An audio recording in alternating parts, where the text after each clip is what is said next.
Hey everybody, welcome back. We have now made it to chapter 7 in our study through the book of Daniel.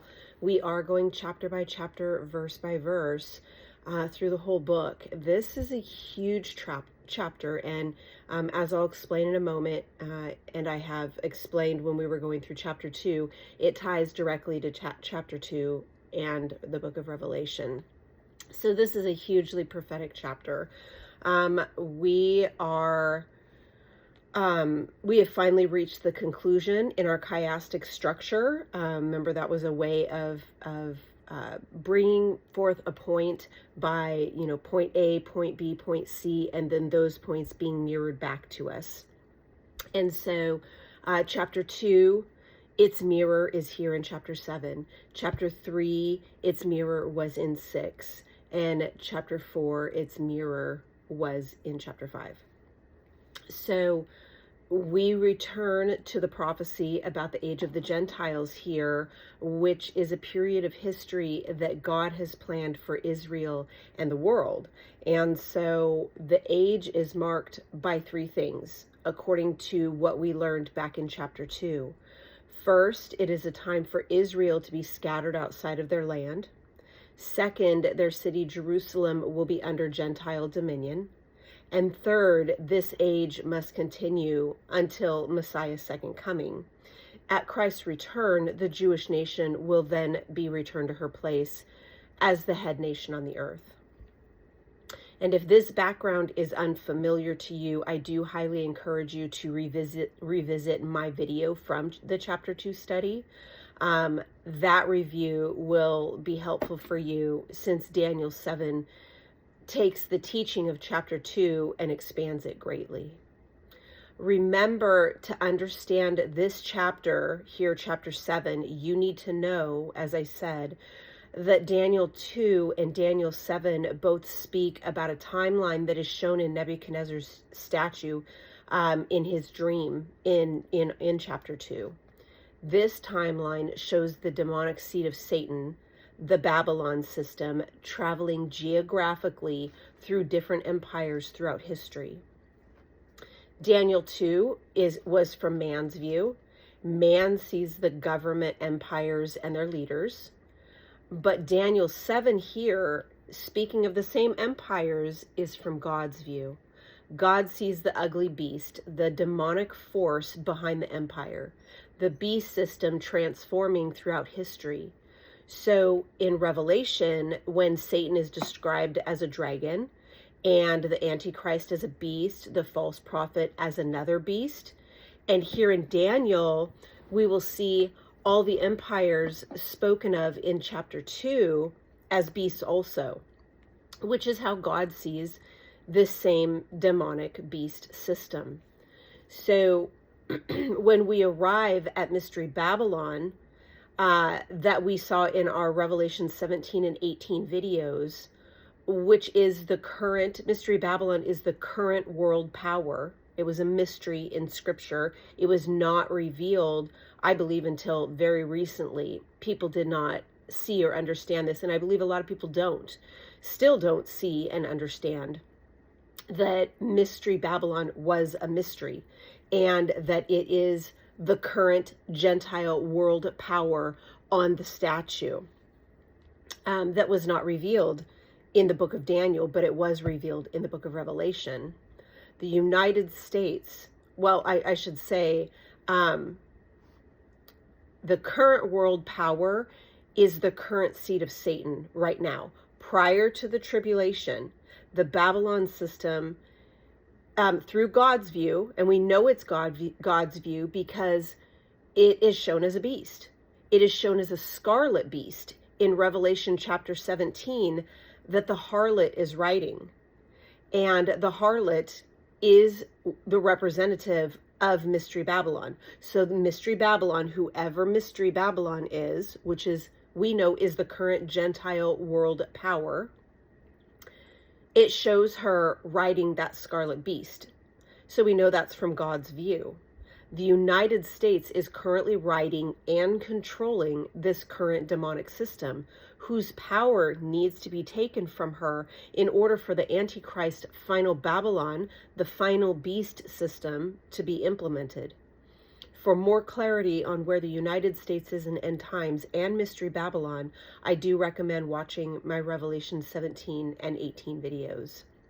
So as always, let's read through our chapter, and then we're going to go back and take a closer look. So Daniel chapter 7, it says, "In the first year of Belshazzar, king of Babylon, Daniel had a dream and visions of his head while on his bed. Then he wrote down the dream, telling the main facts. Daniel spoke, saying, I saw in my vision by night, and behold, the four winds of heaven were stirring up the great sea, and four great beasts came up from the sea, each different from the other. The first was like a lion, and had eagle's wings. I watched till its wings were plucked off, and it was lifted up from the earth and made to stand on 2 feet like a man, and a man's heart was given to it. And suddenly another beast, a second, like a bear. It was raised up on one side and had 3 ribs in its mouth between its teeth. And they said thus to it, Arise, devour much flesh. After this I looked, and there was another, like a leopard, which had on its back 4 wings of a bird. The beast also had 4 heads, and dominion was given to it. Verse 7, After this I saw in the night visions, and behold, a 4th beast, dreadful and terrible, exceedingly strong. It had huge iron teeth. It was devouring, breaking in pieces, and trampling the residue with its feet. It was different from all the beasts that were before it, and it had 10 horns. I was considering the horns, and there was another horn, a little one, coming up among them, before whom 3 of the first horns were plucked out by the roots. And there, in this horn, were eyes like the eyes of a man, and a mouth speaking pompous words. I watched till thrones were put in place, and the Ancient of Days was seated. His garments was white as snow, and the hair of his head was like pure wool. His throne was a fiery flame, its wheels a burning fire. A fiery stream issued and came forth from before him. 1,000 thousands ministered to him.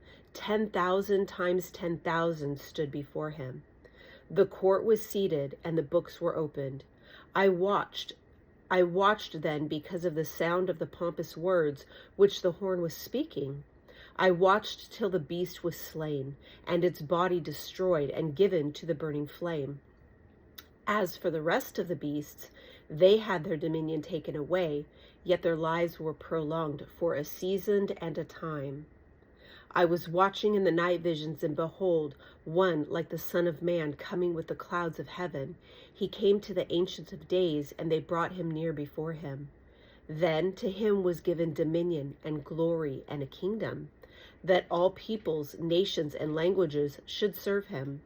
His dominion is an everlasting dominion which shall not pass away, and his kingdom the one which shall not be destroyed. I, Daniel, verse 15, was grieved in my spirit with my body, and the visions of my head troubled me. I came near to one of those who stood by, and I asked him the truth of all this. So he told me and made known to me the interpretation of these things. Those great beasts, which are 4 kings which shall rise out of the earth.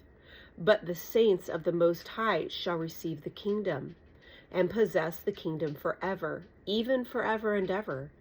Then I wished to know the truth about the 4th beast, which was different from all the others, exceedingly dreadful, with its teeth of iron and its nails of bronze, which devoured, broke in pieces, and trampled the residue with its feet. And the 10 horns which were on its head, and the other horn which came up, before which 3 fell, namely, that horn which had eyes and a mouth spoke pompous words, whose appearance was greater than his fellows. I was watching, and the same horn was making war against the saints, and prevailing against them. until the Ancient of Days came, and a judgment was made in favor of the saints of the Most High, and the time came for the saints to possess the kingdom. Thus he said, the fourth beast shall be a fourth kingdom on earth, which shall be different from all the other kingdoms, and shall devour the whole earth, trample it, and break it in pieces. The 10 horns are 10 kings who shall arise from this kingdom, and another shall arise after them. He shall be different from the first ones, and shall subdue 3 kings. He shall speak pompous words against the Most High, shall prosecute the saints of the Most High, and shall intend to change times and law. Then the saints shall be given into his hand for a time, and times, and a half a time. But the court shall be seated, and they shall take away his dominion, to consume and destroy it forever. Then the kingdom and dominion and the greatness of the kingdoms under the whole heaven shall be given to the people, the saints of the Most High.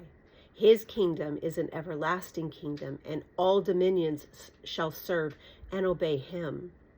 This is the end of the account. As for me, Daniel, my thoughts greatly troubled me, and my countenance changed, but I kept the matter in my heart. Huge chapter, but we're going to get into this. We're going to gain some understanding. So let's set the scene for this chapter by reading the opening passage in verses 1 through 6. It said again, in the first year of Belshazzar, king of Babylon, Daniel had a dream and visions of his head while on his bed. Then he wrote down the dream, telling the main facts. Daniel spoke, saying, I saw in my vision by night, and behold, the 4 winds of heaven were stirring up the great sea. And 4 great beasts came up from the sea, each different from the other. The first was like a lion and had eagle's wings. I watched till its wings were plucked off, and it was lifted up from the earth, and made to stand on 2 feet like a man, and a man's heart was given to it. And suddenly another beast, a second like a bear, and it was raised up on one side, and had 3 ribs in its mouth between its teeth. And they said thus to it, Arise, devour much flesh. After this I looked, and there was another like a leopard, which had on its back 4 wings of a bird. The beast had 4 heads, and dominion was given to it. So we're going back in time here with this vision. I briefly explained in my previous video that showed the destruction or the end of Belshazzar, the end of the Babylonian kingdom, and the takeover of Babylon by the Medo-Persians. This now here in chapter 7 and in chapter 8 are before chapter 6. So we're going back in time. Daniel dates this chapter to the first year of Belshazzar reigning as the king of Babylon. And so again, remember chapter 5 described how Belshazzar's reign came to an end. And then, of course, like I just said, chapter 6 moved forward in the time of the reign of the Medo-Persian king Darius. But now we move backward to the beginning of Belshazzar's reign. So history records that Belshazzar reigned for 14 years. So we have now gone back about 15 years in time. This timeline places Daniel in his mid-60s now and still serving the king of Babylon. At that time, he received a troubling dream, and with it, he also received a personal interpretation from an angel sent from the Lord. This dream and its interpretation parallels the dream God gave to Nebuchadnezzar in chapter 2. But it adds important new details. In fact, taken as a whole, this chapter reveals more detail about future events than any other chapter in the whole Old Testament. The only other place in the Bible comparable to this chapter is the book of Revelation. In verse 2, Daniel begins to describe his strange dream. 4 winds were stirring up the great sea. Now, when we attempt to interpret symbols in prophetic passages, we must be constrained by proper rules of interpretation. The meaning and symbols will always be given somewhere in the Bible. First, we consult the immediate context for an answer, and if none is found, then we look elsewhere in the same book, of Scripture, for an explanation of the symbol. If no answer is found in the same book, we then look elsewhere in the Bible. But in all cases, the answer will be given. The four winds is a reference to God's power over his creation. The Hebrew word for winds is ruach, which means wind or spirit. So we could actually translate verse 2 to say the four spirits were stirring up the great sea. Four winds are used symbolically this way in multiple places in both the Old and the New Testament. And examples of that is in Jeremiah 49, verse 36, Zechariah chapter 6, verse 5, and Revelation 7, 1. So again, Jeremiah 49, 36, Zechariah 6, 5, or Revelation chapter 7, verse 1. So the Great Sea is consistently a reference to the Mediterranean Sea, which was the greatest body of water in Israel's area. So on the surface of this, like the initial blatant understanding that we gain from this is saying that these leaders that are represented by these beasts here in this chapter are coming up from the region of the world that is surrounding or pertaining to the Mediterranean Sea. But what the sea symbolizes, has been debated for years. And many people say that it means peoples, multitudes, nations, and tongues because of Revelation 17. But note, in Revelation 17, it says many waters, not sea or seas, or in this case, the Great Sea. So in the many waters in Revelation 17 that the harlot is sitting on, that refers to peoples, multitudes, nations, and tongues, not the sea. And I believe comparing similar context to similar context is very important in this case. In Revelation 13 verse 1, chapter 13, verse 1, it tells us that the beast, being the Antichrist, rose up out of the sea. And twice in Revelation 11:7 and in Revelation 17:8, we're told that the beast comes up out of the abyss or the bottomless pit. I believe in this context, specific to this, it is best to equate the sea in this context with the abyss, the place identified with evil and chaos and resisting God.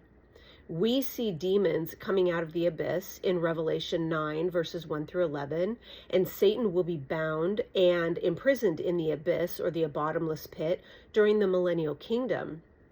And disclaimer here, I do know that Jesus in the parable of the dragnet in Matthew chapter 13, verses 47 through 52, uses casting a dragnet, quote unquote, into the sea and gathering some of every kind, the sea there representing the world. But this proves my point in keeping it in context. This parable, though definitely in context of how it will be in end times, is referring to salvation, the truth being given to all, but not all accepting the truth as to be saved.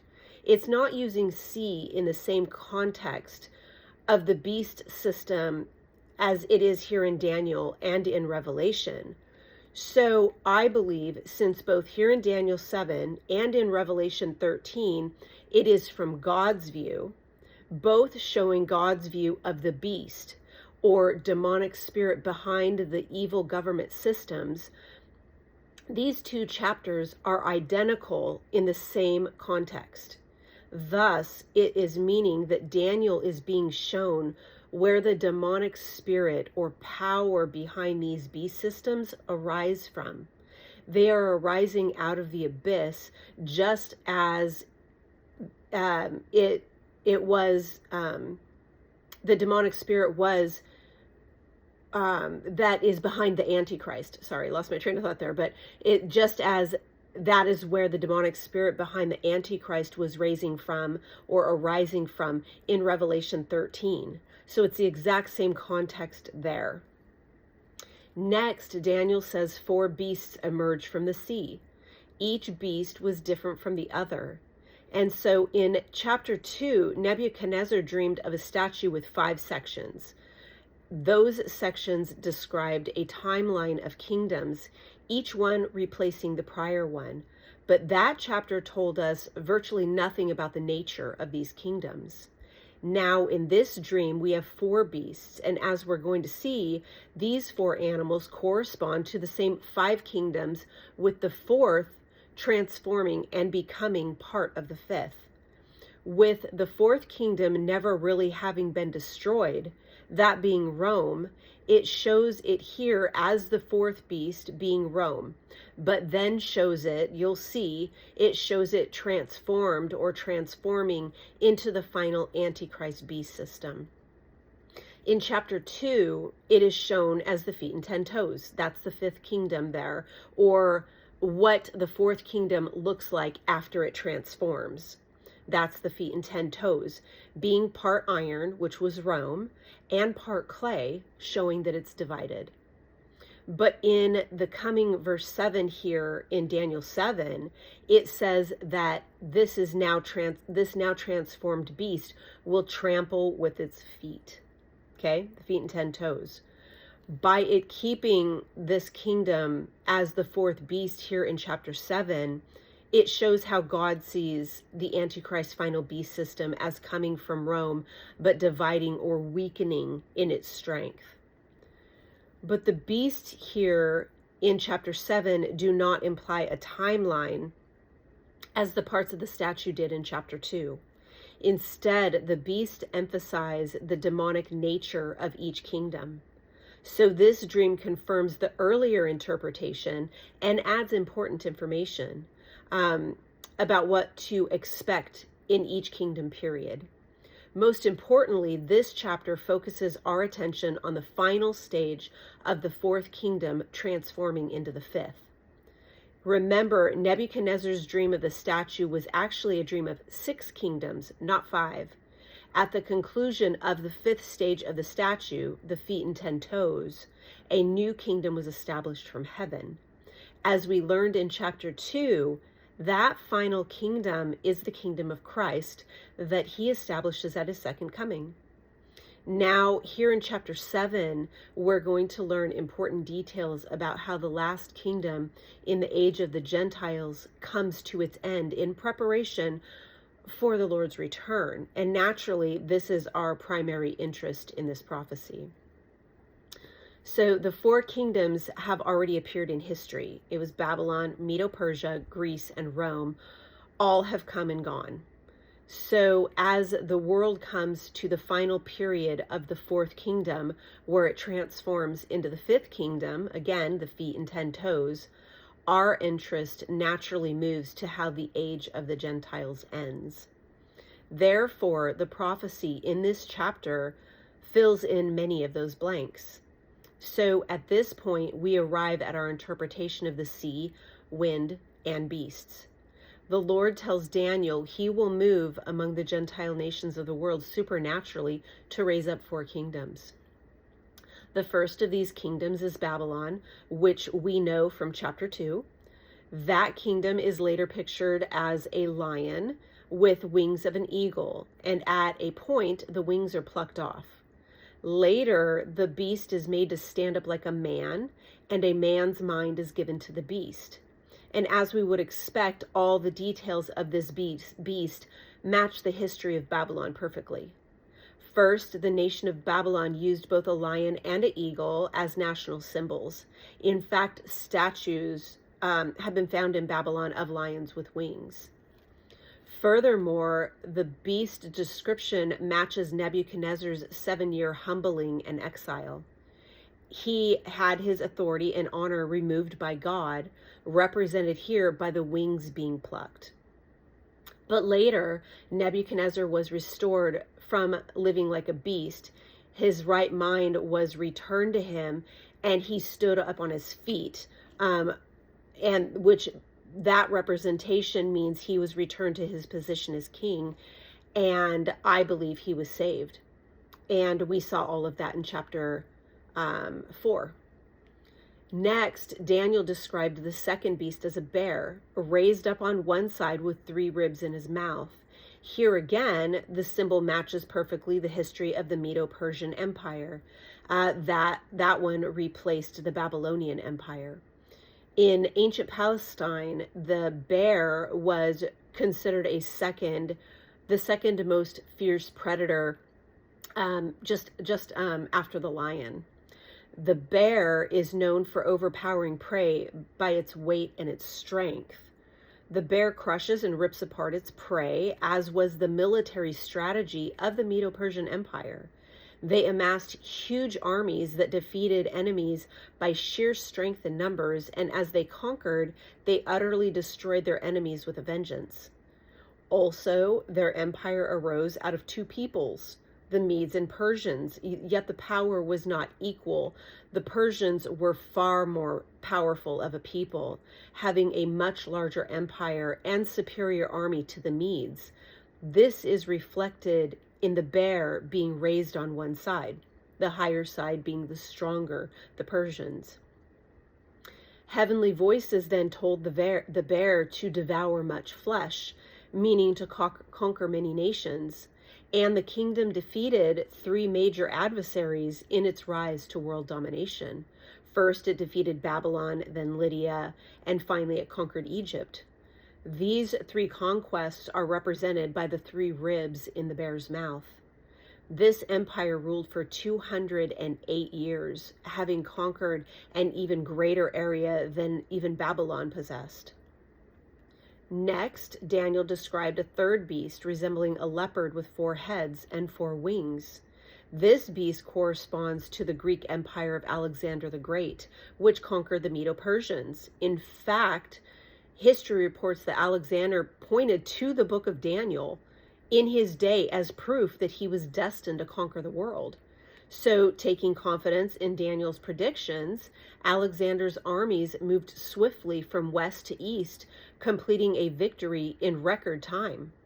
In 3 years, Alexander conquered territory stretching from Greece to Africa, all the way to India, which reflects the swiftness of the leopard.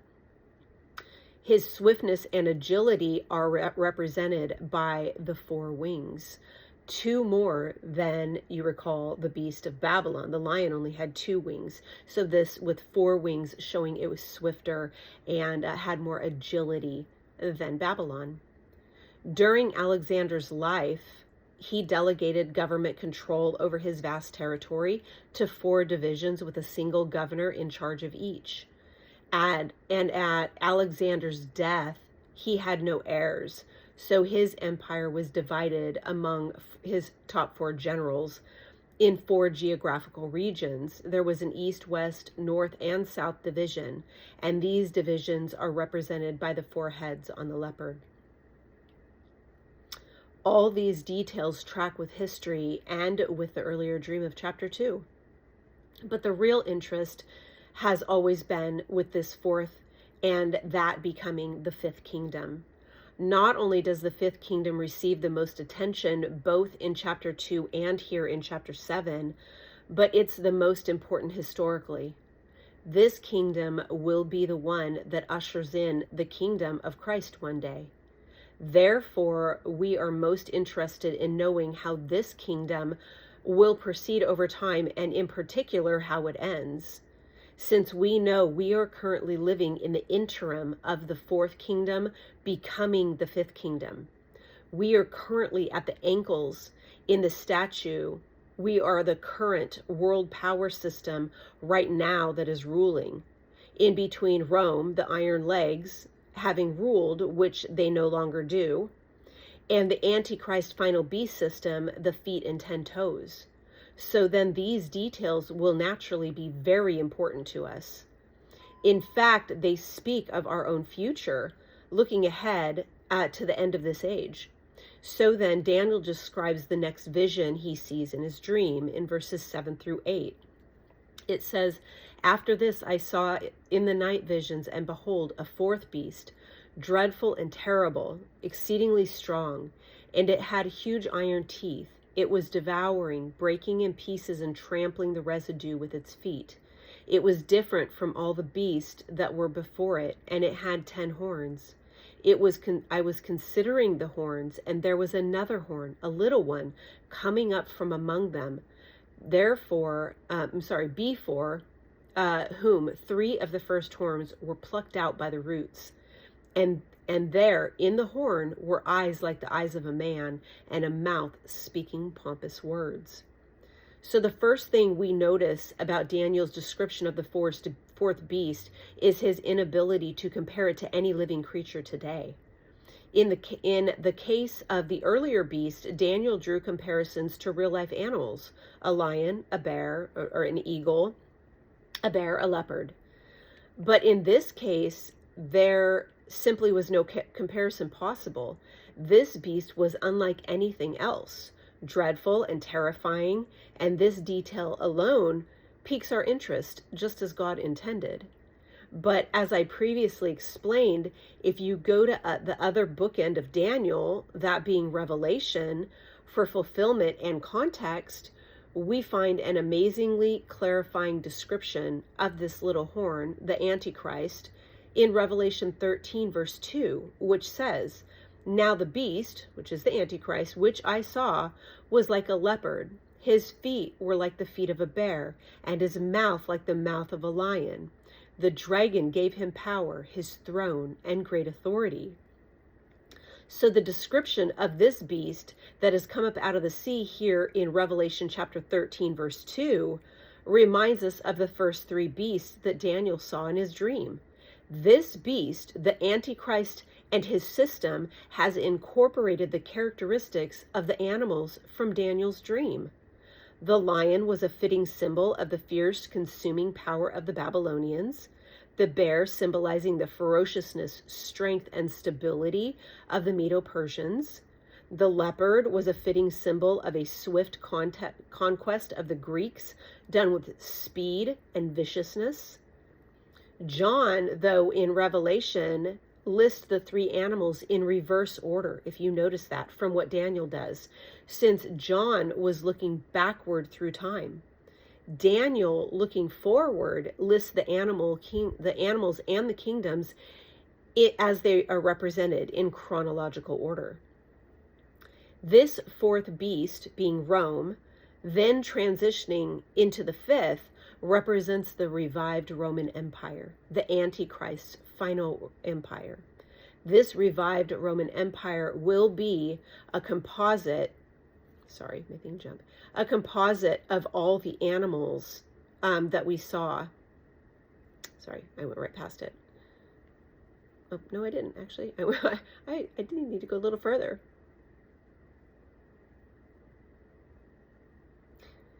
All right, so let's see. Sorry, I lost my place. I'll find it 1 second.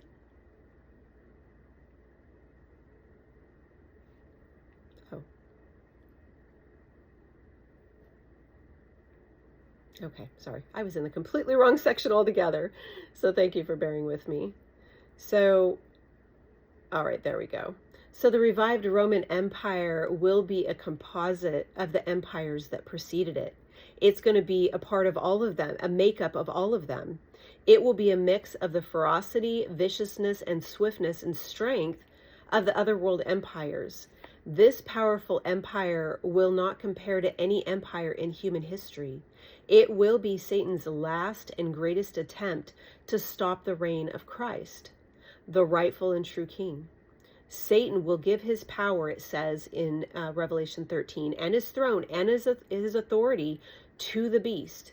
He will indwell the Antichrist and make him the most powerful man on earth politically, militarily, and religiously, and his empire will encompass the whole earth. This beast with iron teeth that trampled and crushed all the prior kingdoms corresponds to the fourth kingdom, the legs of iron.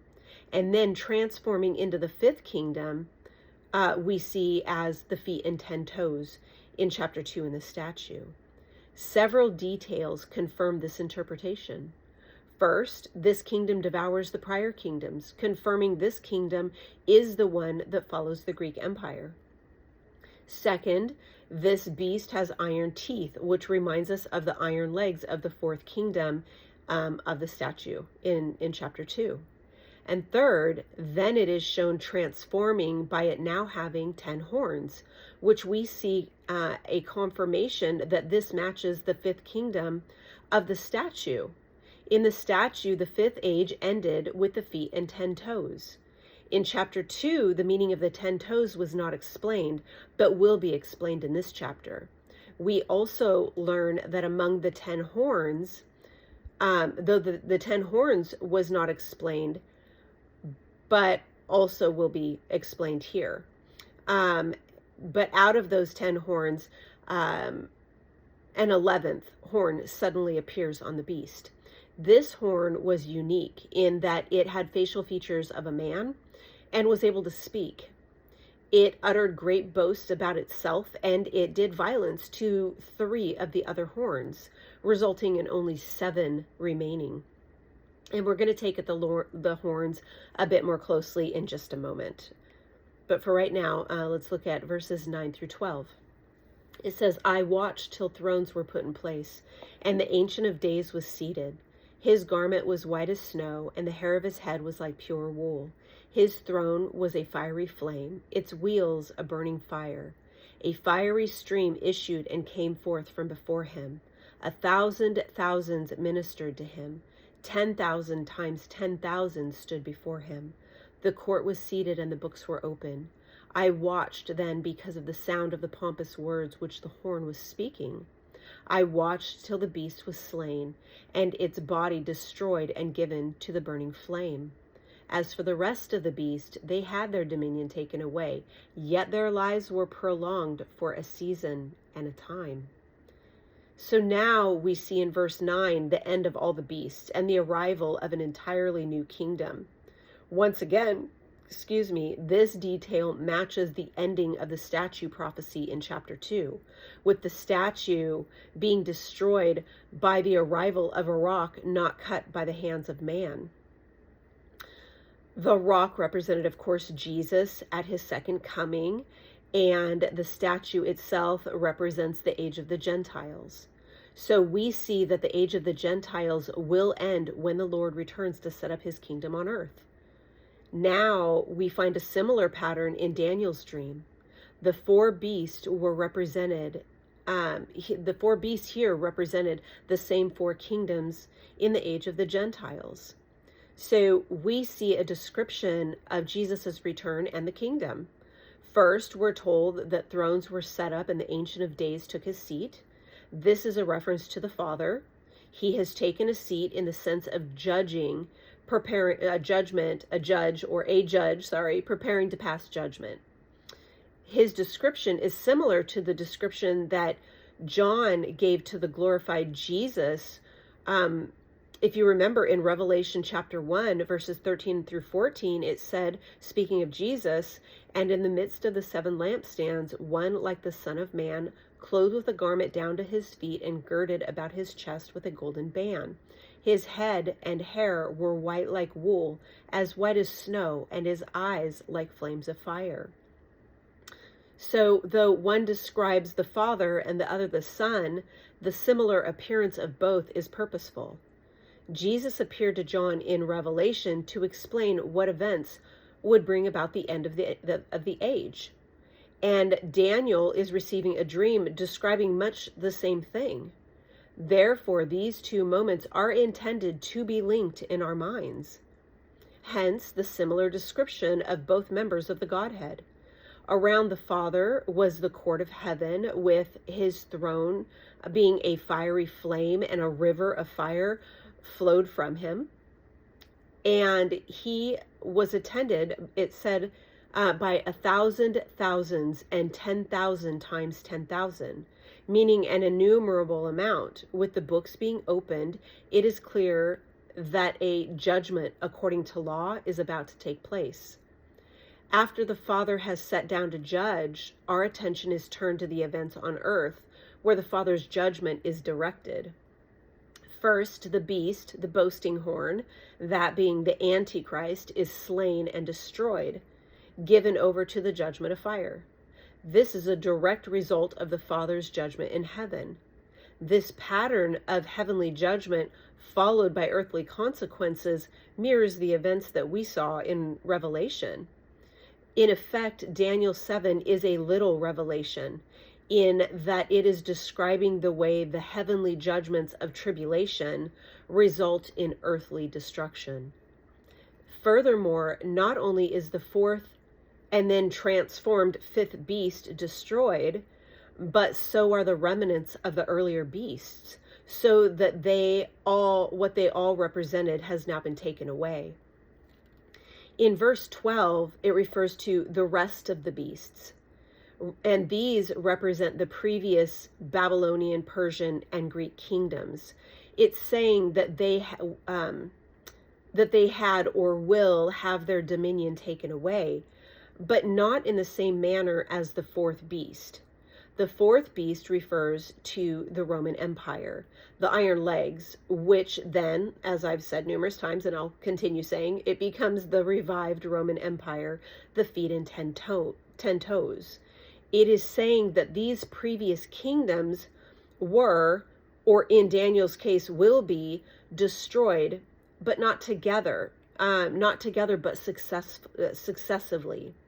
Their dominion was taken away and given to the successive kingdom. It was taken from the Babylonians and given to the Persians, and their dominion was taken and given to the Greeks, and after the dominion of the Greeks was taken, it was given to the Romans. The prophet, having observed what became of the fourth beast, the prophet Daniel here, he then spoke here in verse 12 of the fate of the other three. Daniel said, yet their lives were prolonged for a season and a time, for a specific season and a time. This is meaning that these kings did not become extinct at once, as the fourth beast and his system or his kingdom will, but theirs will be by degrees. And the kingdoms of which they consisted still have remnants or pieces, though in other forms of government today, and in different hands, which when the season and time that this verse is speaking of, that they were prolonged for, comes, when that time comes, they will then, as it showed in Revelation chapter 13 verse 2, they will then combine into the final beast system, the feet and 10 toes. So all the remnants left over of these kingdoms, when their dominion was taken from them, will combine. Then when the final beast and his system or kingdom is destroyed, all rule and authority, the whole statue, meaning all the remnants of the previous kingdoms that combine in the feet and 10 toes, becoming the beast system, the whole statue of Daniel will be put down by the stone uncut by man's hands, and the kingdom will be given to Christ and his saints. So the remnants of all those, that is what you see in the feet and 10 toes. That's why they won't cleave to each other. Verse 13 through 14 says, I was watching in the night seasons, and behold, one like the Son of Man coming with the clouds of heaven. He came to the Ancient of Days, and they brought him near before him. Then to him was given dominion and glory and kingdom, and a kingdom that all peoples, nations, and languages should serve him. His dominion is an everlasting dominion which shall not pass away, and his kingdom the one which shall not be destroyed. So finally, as judgment comes against the Gentile kingdom that ruled during the age of the Gentiles, a new kingdom arises. This new kingdom begins with the Son of Man coming from the clouds of heaven and being presented before the Father before coming to earth to begin his rule. This scene is described in detail, of course, in Revelation, chapters 4 and 5. And for time's sake, I'm going to just read the portion that is very pertinent to this, which is in chapter 4, verses 1 through 3, and then in chapter 5, verses 1 through 5, and then verses 9 through 12. So verses 1 through 3 of chapter 4 said, "After these things I looked, and behold, a door standing open in heaven, and the first voice which I heard was like a trumpet, speaking with me, saying, 'Come up here, and I will show you the things which must take place after this.' Immediately I was in the Spirit, and behold, a throne set in heaven, and one sat on the throne." Okay, that's the Ancient of Days. We're seeing that picture right here. "And he who sat there was like a jasper and a sardius stone in appearance, and there was a rainbow around the throne, in appearance like an emerald." And then chapter 5, verses 1 through 5 and 9 through 12 says, "And I saw in the right hand of him who sat on the throne a scroll, written inside and on the back, sealed with 7 seals. Then I saw a strong angel proclaiming with a voice, 'Who is worthy to open the scroll and to loose its seals?' And no one in heaven or on the earth or under the earth was able to open the scroll or to look at it. So I wept much," meaning he wept violently, "because no one was found worthy to open and read the scroll or to look at it. But one of the elders said to me, 'Do not weep. Behold, the Lion of the tribe of Judah, the Root of David, has prevailed to open the scroll and to loose its 7 seals.' And they sang a new song, saying, 'You are worthy to take the scroll and to open its seals, for you were slain, and have redeemed us to God by your blood out of every tribe and tongue and people and nation. And have made us kings and priests to our God, and we shall reign on the earth.' Then I looked, and I heard the voice of many angels around the throne, the living creatures and the elders, and the number of them was 10,000 times 10,000, and thousands of thousands, saying with one voice, 'Worthy is the Lamb who was slain to receive power and riches and wisdom and strength and honor and glory and blessing.'"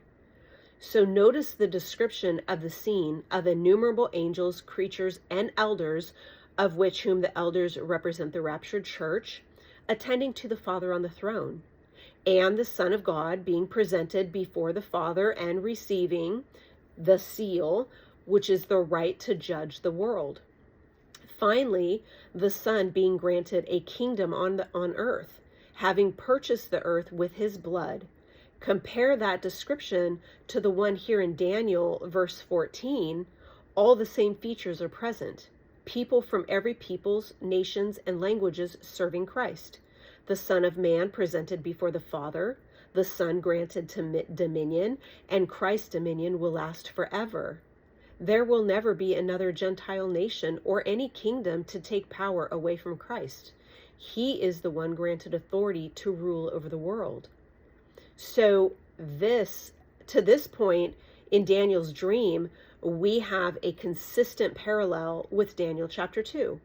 The 4 beasts represent the 5 kingdoms of the age of the Gentiles, the 5th and final Gentile kingdom being different than the rest, but still part of the 4th. Verses 15 through 18 says, "I, Daniel, was grieved in my spirit with my body, and the visions of my head troubled me. I came near to one of those who stood by and asked him the truth of all this. So he told me and made known to me the interpretation of the things. Those great beasts which are 4 kings which arise out of the earth. But the saints of the Most High shall receive the kingdom and possess the kingdom forever, even forever and ever." So Daniel says his spirit was distressed at these visions. Mine would have been too, for obvious reasons. Just as Nebuchadnezzar had been disturbed by his dream, Daniel was preoccupied in seeking answers for his vision. It seems when God sends messages by a dream, the receiver always senses that the dream has unique importance. Daniel knows this dream is important, and even while he is still in his dream state, Daniel addresses a fellow observer in the dream or the vision, asking for answers. In this case, the one who interprets dreams needed an interpreter. So Daniel needed an interpreter. This little detail does remind us why the Lord works through interpreters. So when we receive the answer supernaturally, we understand that the dream has a divine message. Similarly, even the prophet needed divine intervention to understand this message. But given what we see happening later in the book of Daniel, the identity of the person in his dream that did this is likely an angel. In the interpretation, we find confirmation of all the interpretations I've proposed in earlier passages, showing that the four beasts are the demonic spirits, the representation of the demonic spirits behind all the kingdoms that we saw in chapter 2. And the final kingdom is the kingdom of God that comes to rule the earth after the end of the age of the Gentile, that final Gentile kingdom. But Daniel had other things he wanted to know. So let's look at verses 19 through 22. It says, "Then I wished to know the truth about the fourth beast, which was different from all the others, exceedingly dreadful, with its teeth of iron and its nails of bronze, which devoured and broke in pieces and trampled the residue with its feet, and the 10 horns that were on its head, and the other horn which came up, before which 3 fell, namely, that horn which had eyes and a mouth, which spoke pompous words, whose appearance was greater than his fellows. I was watching, and the same horn was making war against the saints, and prevailing against them, until the Ancient of Days came, and a judgment was made in favor of the saints of the Most High, and the time came for the saints to possess the kingdom." So Daniel's attention here was focused on the fourth beast because it was so unique. Of course, God made it unique to draw Daniel's attention and to draw our attention as well. In particular, Daniel wanted to know about those horns and the 11th one. The little horn from verse 8 becomes the 11th horn in verse 20. This, of course, being the Antichrist. We will see in a moment that he rises after the 10 horns, which are 10 kings, and that the 10 toes in chapter 2, we'll see what those represent, or that's what they represent. And notice that 3 of the 10 kings or horns fell before the 11th horn. We will discuss this more in a moment. But when we see these 10 toes or the 10 kings come into power, this is when the fourth kingdom is transforming into the fifth kingdom. The once strong but now powerless Rome, the fourth beast, becoming the revived Roman Empire, which is the fifth kingdom of the Antichrist. We will see in just a moment that the 10 kings will rise out of this transforming and revived Roman Empire to set up the final beast system for the Antichrist. Then the Antichrist rises after they have set it up, taking control of a system that's already in place. Notice Daniel gives a little more detail about the boastful horn's behavior. He adds that this 11th horn is waging war against the saints. A saint, just for your reference, is not a special person above other believers. The term saint in Scripture always refers to anyone who belongs to God, who is a believer. So at the end of the age of the Gentiles, the 11th horn is trying to kill believers, and Daniel says the horn was overpowering them. That is, the Antichrist was succeeding in killing believers in the tribulation, but the horn's power only lasted until the Ancient of Days passed judgment in favor of the saints. Interestingly, Daniel then says that the saints, including those who have been overpowered, were now taking possession of the earthly kingdom. In other words, those who were killed by the 11th horn, the Antichrist, during the tribulation, lived again. And in their living, they took back the kingdom that the final Gentile beast system and this 11th horn had fought to obtain. So the 11th horn may have won the battle here and there, but he lost the war. And the saints and their king win the battle in the end. This now brings us to the heart of this chapter, when the angel interprets the meaning of these symbols for Daniel. Looking at verses 23 through 25, it says, "Thus he said, the fourth beast shall be a fourth kingdom on earth, which shall be different from all the other kingdoms, and shall devour the whole earth, trampling it and breaking it in pieces. The 10 horns are 10 kings who shall arise from this kingdom, and another shall arise after them. He shall be different from the first ones, and shall subdue 3 kings. He shall speak pompous words against the Most High, shall persecute the saints of the Most High, and shall intend to change times and law. Then the saints shall be given into his hand for a time and times and a half a time." So the angel's interpretation clarifies the last days of the 4th Gentile kingdom in remarkable detail here. And remember, here in Daniel, it refers to the 4th and 5th kingdom seamlessly, because God sees the same demonic beast that was the iron legs, then revived in the feet and 10 toes. So it's a seamless kingdom from God's perspective. So when it says 4th here, it means both the 4th and the 4th becoming transformed into the 5th. The 4th kingdom, Rome, is not like others because it never fully fell as the others did. And although it is no longer the current world power, it will revive and become the feet and 10 toes. The 5th and final Gentile beast system of the Antichrist will be made of the iron, but weakened because it's mixed with clay, meaning other governments, as we saw in chapter 2, and I will read in just a moment. So as you're going to see, these details ties perfectly to later prophecy given to John in the book of Revelation. The angel says in verse 23 that the 4th kingdom is a different type of kingdom. It's different in comparison to the 3 that came before it. This reminds us of the statue description from Daniel 2 in verses 40 through 43. But understand, verse 43 speaks of Rome, the leg of irons, prior to it transforming. But then starting in verse 41, it's speaking of the revived Roman Empire now transformed into the 5th kingdom of the Antichrist, the feet and 10 toes. So keep that in mind as we read, starting in verse 40 of Daniel 2. It says, "And the 4th kingdom shall be strong as iron, inasmuch as iron breaks in pieces and shatters everything. And like iron that crushes, that kingdom will break in pieces and crush all the others." That's exactly what Rome did. Verse 41, "Whereas you saw the feet and 10 toes," see now it's transitioned, "partially of potter's clay and partially of iron, the kingdom shall be divided, yet the strength of the iron shall be in it.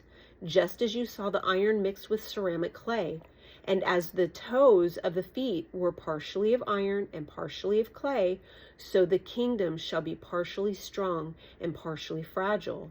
As you saw iron mixed with ceramic clay, they will mingle with the seed of men, but they will not adhere to one another, just as iron does not mix with clay." So notice in this description, the 5th kingdom will consist of alliances that do not mix together. It is not a monolithic government or empire. It began as the Roman Empire, which conquered like iron, crushing those who opposed them and cutting up land into new divisions. The Roman Empire grew to be huge, so the Emperor Diocletian decided to break the empire into 2 pieces. One piece would be the Western Empire, which included Rome. The other would be the Eastern Empire, which included Constantinople. Hence the 2 legs of iron in the statue. But in 479 AD, when the Visigoths took over or sacked Rome, the Western Empire collapsed, and Europe entered the Dark Ages. The Eastern Empire, which included Constantinople, renamed itself the Byzantine Empire, and the Byzantine Empire lasted for another 1,000 years. The Roman Empire has never, though, completely lost its dominion to rule itself, at least not in the sense that the other empires in the statue did. So the fourth kingdom continues to exist and attempts to exert its control and authority over Jerusalem and the Jewish people, but it is no longer the current world power. Now we see the angel confirming this pattern in verse 23. This kingdom is different than the rest. God has designed it to be different than the pattern he established in the earlier three kingdoms. This is one of the primary mistakes interpreters make in trying to label the fourth kingdom in historical terms. They hold that the fourth kingdom was nothing more than Rome, the iron legs. If we assigned the fourth kingdom to the Roman Empire alone, then this kingdom can't be said to be truly different from the rest. In fact, that would make it very much like the rest. The meaning of the angel's words in verse 23 and in Daniel chapter 2 tells us to look for something unlike that which had come before. Specifically, the fourth kingdom period may start with a monolithic power in Rome, but it doesn't end that way. After Rome, the fourth kingdom lives on, dividing and recombining to new alliances. Hello, European Union. These alliances being formed from among the pieces of the earlier kingdoms. This is exactly what we have seen in the centuries after Rome, and it continues today. It's exactly what I previously read in Revelation 13 verse 2, which described the revived Roman Empire, the Antichrist fifth and final Gentile beast system, being combined. Revelation 13 verse 2 said, "Now the beast which I saw was like a leopard. His feet were like the feet of a bear, and his mouth like the mouth of a lion. The dragon gave him his power, his throne, and great authority."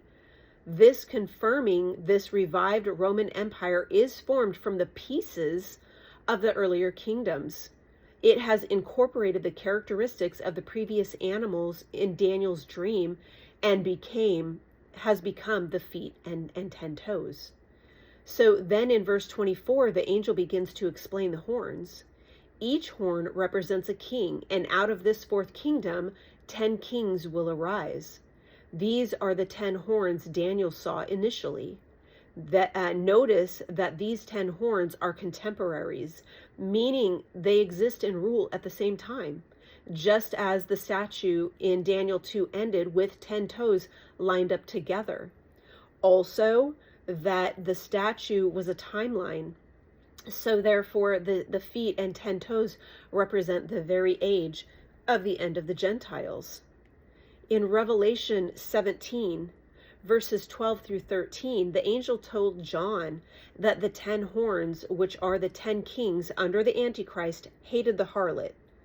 The harlot being the current world power that is holding the reins or controlling the current beast system, the ankles of the statue, that being Mystery Babylon.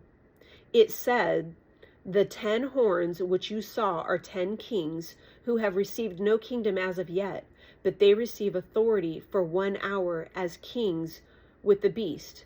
These are of one mind, and they will give their power and authority to the beast." So they want her power. They wanted the corrupt final Babylon system of the Antichrist to be implemented, and as long as the harlot, Mystery Babylon, the current world power, was leading the world, they were restrained. She was hated, and in very graphic terms in Revelation chapter 17, verse 16 through 18, we read of her destruction at the hands of the 10 kings. It says, "And the 10 horns which you saw on the beast, these will hate the harlot, make her desolate and naked, eat her flesh and burn her with fire. For God has put it in their hearts to fulfill his purpose, to be of one mind, and to give their kingdom to the beast, until the words of God are fulfilled. And the woman whom you saw is that great city which reigns over the kings of the earth. So they stripped her of her power and her wealth. And it is made clear that they will completely destroy the current world power system, and then the Antichrist will step into the final Babylon system after these 10 kings have set it up for him. Because of this situation, this must be well before Revelation 13, where the beast has already assumed all power and has demanded the world worship him as God. This actually must fall just before the beginning of the 7-year tribulation, where we are right now. You guys need to understand the time of the end, the lateness of the hour. So this must fall before the 7-year tribulation, because as we just read in Revelation 17, the 10 kings first destroy Mystery Babylon, the current world power. The ankles of the statue must be taken over by the next kingdom. Then after the destruction of Mystery Babylon, then the 10 kings rise, having taken power from what was the current world power, and they are then able to finish setting up the final beast system for the Antichrist. Here in Daniel 7, verse 24, it says that the kings rise first, meaning before the Antichrist. Then they will give their power to the Antichrist. The Antichrist rises after or out of these 10 kings, these 10 kings' power being given to him. They are now able to implement the final beast system for the Antichrist to rise. Daniel 7:24 says that the 10 horns are 10 kings who shall arise from this kingdom, meaning they are going to arise from the 4th kingdom, that once they take the power from Mystery Babylon, it then becomes the 5th kingdom, the feet and 10 toes. The final Babylon system, they arise out of it being set up. It continues in verse 24 and says, and another shall arise after them. He shall be different from the first ones and shall subdue 3 kings. So they destroy Mystery Babylon, taking her power that has held them back thus far from implementing this final beast system. And then the Antichrist rises after them. Mark 3, verse 27, amazingly puts this together and gives you a whole new perspective than I think most people even saw in this verse. Mark chapter 3, verse 27 says, no one can enter a strong man's house and plunder his goods unless he first binds the strong man, and then he will plunder his house. Meaning the dominant world power, in this case, the United States, specifically the city of New York, which is our financial, pharmaceutical, and United Nations hub, the strong man, needs to be removed. Then our house, which is our power, is plundered or taken away. Remember, Revelation 17, verse 8 clearly said, and the woman, the harlot, whom you saw is that great city which reigns over the kings of the earth. Who reigns over the kings of the earth right now? Who is the current world power? And it's been a mystery up to this point in Scripture, but it's not now. So once these 10 kings destroy Mystery Babylon, the United States, and take her power, then they show their devotion to the Antichrist by giving their kingdoms to him. They hail him as the supreme world leader, and they worship him as their God. We are living in between right now the 4th and 5th kingdom. And since we don't see 10 rulers controlling the entire earth, we know this prophecy still lies in the future. The angel says in verse 24 that the 11th horn, the Antichrist, will subdue 3 of the existing kings. The word subdue could also be translated humbled. So these kings are brought low. They're taken out of power. Apparently, the 11th king, the Antichrist, doesn't need to humble the other 7 or the remaining 7, since presumably they don't oppose him. Once the 11th king, the Antichrist, has consolidated his power, he begins to go to war against God himself and the saints of God, which are the tribulation saints and the believers during the tribulation. During this time, verse 25 says, he shall intend to change times and law. These statements are not clarified, so we can only propose possibilities, but a change in times does suggest a change in our calendar. Remember, our calendar is centered on the first coming of Christ, so it makes sense that someone who opposes God would seek to change a calendar that honors his son. And a change in law could be almost anything, but considering what we know, it seems to relate to opposing the saints. Perhaps he outlaws worshiping Jesus, or he declares that those who are professing Christians are to be executed. We will see confirmation of this in Revelation. Then, at the end of 25, at the end of verse 25, the angel says, the saints shall be given into his hand for a time and times and a half a time. This phrase is well known to students of prophecy, especially in the book of Revelation. The word time represents 1 year. Times represents 2 years. It's plural of time. And half a time represents a half a year. So the phrase can be written 1 plus 2 plus a half would be 3.5 years. In a moment, we will read about this same period of time that the 11th horn reigns over the earth, persecuting the saints and opposing God in Revelation 13. And in Daniel verses 26 through 28, it says, but the court shall be seated, and they shall take away his dominion, to consume and destroy it forever. Then the kingdom and dominion and the greatness of the kingdoms under the whole heaven shall be given to the people, the saints of the Most High. His kingdom is an everlasting kingdom, and all dominions shall serve and obey him. This is the end of the account. And as for me, Daniel, my thoughts greatly troubled me, and my countenance changed, but I kept the matter in my heart. So in verse 26, the angel says the court sits for judgment, and the Antichrist's dominion is taken away, and he is destroyed forever. In his place, rule of the whole earth is handed over to the saints and the people of the Most High, and we will live in this kingdom with our King. So before we leave this chapter, let's compare what we've learned here in chapter 7 to a passage in Revelation 13, verses 1 through 5. In Revelation 13, we're told of a coming world ruler, the Antichrist, who is called the beast, who will conquer the entire earth. I know we've already touched on verse 2 of chapter 13, but let's look at this passage as a whole. It says in Revelation 13, verses 1 through 5, then I stood on the sand of the sea, and I saw a beast rising up from the sea, having 7 heads and 10 horns, and on his horns 10 crowns, and on his heads a blasphemous name. Now the beast which I saw was like a leopard. His feet were like the feet of a bear, and his mouth like the mouth of a lion. The dragon gave him his power, his throne, and great authority.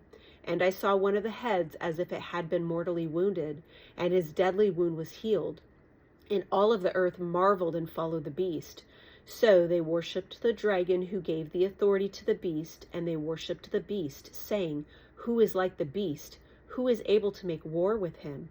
And he was given a mouth speaking great things and blasphemies, and he was given authority to continue for 42 months. So this beast, the Antichrist, is described as having 7 heads, 10 horns with 10 crowns, meaning 3 of the 10 kings were subdued, and their power, represented by the 10 horns, now rest on the heads of the remaining 7. Notice he comes from the sea again, as did the beast of Daniel 7, meaning the demonic spirit behind these kingdoms were the same. It came from the abyss or the bottomless pit as described in Revelation 11:7 and 17:8. And notice, as I've mentioned before, this particular beast is constructed of parts from all the previous beasts here in Daniel 7. Clearly, these details are intended to connect Daniel 7 directly to Revelation 13. Then at some point here, the Antichrist is or appears to be killed, and after a time his fatal wound is healed, meaning he is or appears to be resurrected. As a result of this miraculous resurrection, the world is amazed and begins to follow this man, thinking him all-powerful. So after this event, he begins to boast arrogantly. Finally, we notice he has been given authority for 42 months, which is 3.5 years. All these details confirm that this man is the 11th horn here in Daniel 7. He will come into power in the final 3.5 years of the tribulation, which is also the final 3.5 years before Christ's return.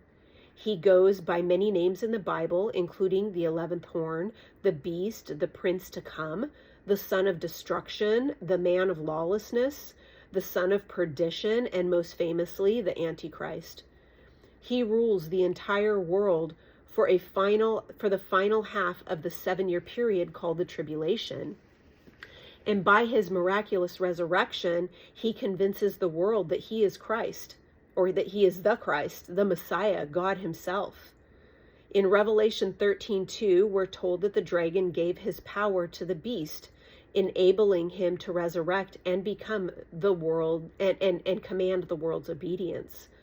Revelation 12 tells us that this dragon is Satan himself. He brings this man to power. He takes control of the 10 kings and humbles 3 of them. Revelation says he is killed and then resurrected at the midpoint of the tribulation. Therefore, we know that the second coming of Christ could not happen tomorrow. That event depends on several things happening first, beginning with the emergence of the 10 world rulers in place of the hundreds that we have today. Then later, an 11th horn must appear, the Antichrist. Then he must gain full power for 42 months. Only then can Christ return, according to Daniel. In fact, we can precisely date the second coming of Christ, because it will be exactly 42 months or 1,260 days, those both being 3.5 years, after the Antichrist performs the abomination of desolation at the 3.5 or middle year mark of the tribulation. And some might wonder about Christ's words that no one will know the day or the hour of his coming, not even the angels or the Son himself. This statement comes from Matthew 24, verse 36 in the Olivet Discourse. When Jesus spoke those words, he wasn't referring to his second coming. He was referring to his return for his bride, the church. The moment Christ returns to claim the church and remove us from the earth is the moment of the rapture. It's a moment which has no warnings or prerequisites. But Christ's second coming to the earth to establish his kingdom is a date dependent on a series of other events, which Daniel and Revelation describe. So now, at the end of our chiasm, we have a clear understanding of the age of the Gentiles. It is a period that God brought judgment against his own people. It will be many centuries of Gentiles ruling over Israel and is marked by 4 major empires. And despite subjecting Israel to this age of the Gentiles, the Lord has not forgotten them. He will continue to act to preserve a remnant among Israel. They have, when they are persecuted by the Gentiles, the Lord will be their strength. Daniel and his friends experienced this lesson personally. And finally, the fact that Gentile rulers have control over Israel doesn't mean that they act with freedom from consequences. God himself retains his sovereignty over every ruler on earth, so that even as Gentiles command Israel, God will command them. This is the final assurance to Israel that God is not moving to destroy them, but to discipline them, and so that he may extend mercy to the Gentiles as well. And there is chapter 7. So be sure that you know where you're going to spend eternity. You do not have to be here for what's coming. Time is running out. Oh, you only have to look around you. Time is running out to be saved from what's coming. It's so simple. It's a free gift. Simply believe in him whom the Father sent. Ephesians 2:8-9 says, "For by grace you have been saved through faith." Just through simply believing. It says, "And that not of yourself. It is a gift of God, not of works, not of anything that you can do, so that none should boast," the scripture says. Romans 10:9-10 says that if you confess with your mouth the Lord Jesus and believe in your heart that God has raised him from the dead, you will be saved. For with the heart one believes unto righteousness, and with the mouth confession is made to salvation. All right, guys, thanks for spending this time with me. Until next time, Lord willing, bye-bye.